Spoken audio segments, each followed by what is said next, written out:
ವಸ್ತುನಿಷ್ಠತೆ, ವಿಶ್ವಾಸಾರ್ಹತೆ, ನಿಖರತೆಗಾಗಿ ನೋಡ್ತಾ ಇರಿ ನ್ಯೂಸ್ ಪುತ್ತೂರು, ಜನಮನದ ಪ್ರತಿಧ್ವನಿ. ಶುಭ ಸಂಜೆ.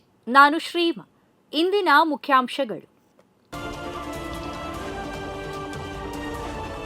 ಎಂಡಿ ಹೋಮಿಯೋಪತಿ ಪರೀಕ್ಷೆಯಲ್ಲಿ ಶ್ರೀವಿದ್ಯಾ ಭಟ್ ವಿವಿಗೆ 8ನೇ ರ್ಯಾಂಕ್. ಶ್ರೀವಿದ್ಯಾ ಭಟ್ ಅವರು ಎಂಡಿ ಹೋಮಿಯೋಪತಿ ಪರೀಕ್ಷೆಯಲ್ಲಿ ವಿಶ್ವವಿದ್ಯಾನಿಲಯಕ್ಕೆ 8ನೇ ರ್ಯಾಂಕ್ ಗಳಿಸಿದ್ದಾರೆ.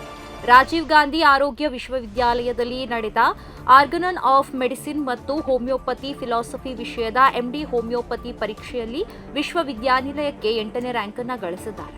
ಅವರು ಪುತ್ತೂರು ಬೆದ್ರಾಳ ನಿವಾಸಿ ಮನ್ವಿತ್ ಕುಮಾರ್ ಅವರ ಪತ್ನಿ, ಪಳ್ಳ ಮುಳ್ಳೇರಿಯ ನಿವಾಸಿ ದಿವಂಗತ ಶ್ರೀಮನ್ನಾರಾಯಣ ಭಟ್ ಹಾಗೂ ಸರಸ್ವತಿ ದಂಪತಿಯ ಪುತ್ರಿ.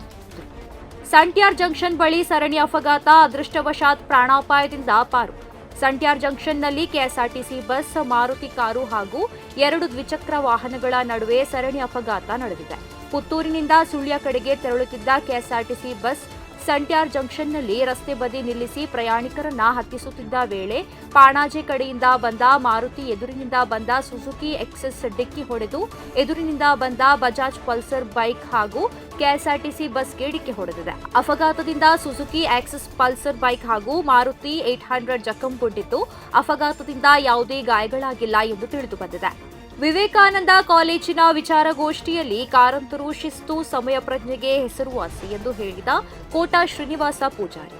ಮಂಗಳವಾರದಂದು ವಿವೇಕಾನಂದ ಕಲಾ ವಿಜ್ಞಾನ ಮತ್ತು ವಾಣಿಜ್ಯ ಮಹಾವಿದ್ಯಾಲಯದ ವಿವೇಕಾನಂದ ಸಂಶೋಧನಾ ಕೇಂದ್ರ, ಡಾಕ್ಟರ್ ಕೆ ಶಿವರಾಮ್ ಕಾರಂತ ಅಧ್ಯಯನ ಕೇಂದ್ರ, ಕನ್ನಡ ವಿಭಾಗ ಮತ್ತು ಐಕ್ಯೂಎಸ್ಸಿ ಸಹಯೋಗದಲ್ಲಿ ಕಾಲೇಜಿನ ಸುವರ್ಣ ಮಹೋತ್ಸವ ಸಭಾಭವನದಲ್ಲಿ ವಿಚಾರಗೋಷ್ಠಿ ಮತ್ತು ಪಡೀಲು ಶಂಕರ ಭಟ್ಟ ಸಂಸ್ಮರಣಾ ರಾಜ್ಯ ಮಟ್ಟದ ಪ್ರಬಂಧ ಸ್ಪರ್ಧೆಯ ಬಹುಮಾನ ವಿತರಣಾ ಕಾರ್ಯಕ್ರಮ ನಡೆಯಿತು. ಕಾರಂತರು ಒಂದು ತುಂಬಿದ ಕೊಡವಿದ್ದಂತೆ. ಅವರು ಎಂದೂ ಪ್ರಶಸ್ತಿಯ ಹಿಂದೆ ಹೋದವರಲ್ಲ. ಕಾರಂತರಲ್ಲಿ ಹಾಸ್ಯ ಪ್ರಜ್ಞೆಯೂ ಇತ್ತು. ಅವರು ಬಹಳ ನೇರವಾಗಿ ಮಾತನಾಡುವ ವ್ಯಕ್ತಿ. ಕಾರಂತರ ವಿಚಾರಗಳನ್ನ ಮುಂದಿನ ಜನಾಂಗಕ್ಕೆ ತಿಳಿಸುವುದು ಅವಶ್ಯ ಎಂದು ಉಡುಪಿ ಲೋಕಸಭಾ ಕ್ಷೇತ್ರದ ಸಂಸದ ಕೋಟಾ ಶ್ರೀನಿವಾಸ ಪೂಜಾರಿ ಹೇಳಿದರು. ಪತಿಯ ತಿಥಿಯ ದಿನವೇ ಪತ್ನಿ ಅಸ್ವಸ್ಥಗೊಂಡು ನಿಧನ. ಪತಿಯ ತಿಥಿಯ ದಿನವೇ ಪತ್ನಿ ಅಸ್ವಸ್ಥಗೊಂಡು ನಿಧನ ಹೊಂದಿರುವ ಘಟನೆ ಕನಕಮಜಲಿನಲ್ಲಿ ನಡೆದಿದೆ. ಕನಕಮಜಲು ಗ್ರಾಮದ ನೆಡಿಲು ಸೋಮಪ್ಪ ಗೌಡರು ಏಪ್ರಿಲ್ 17ರಂದು ನಿಧನ ಹೊಂದಿದ್ದರು.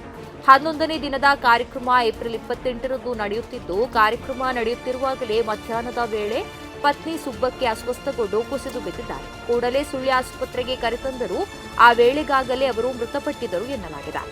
ಪ್ರತಿದಿನದ ಸುದ್ದಿಗಳಿಗಾಗಿ ನೋಡ್ತಾ ಇರಿ ನ್ಯೂಸ್ ಪುತ್ತೂರು, ಜನಮನದ ಪ್ರತಿಧ್ವನಿ. ಧನ್ಯವಾದಗಳು. ವಸ್ತುನಿಷ್ಠತೆ, ವಿಶ್ವಾಸಾರ್ಹತೆ, ನಿಖರತೆಗಾಗಿ ನೋಡ್ತಾ ಇರಿ ನ್ಯೂಸ್ ಪುತ್ತೂರು, ಜನಮನದ ಪ್ರತಿಧ್ವನಿ.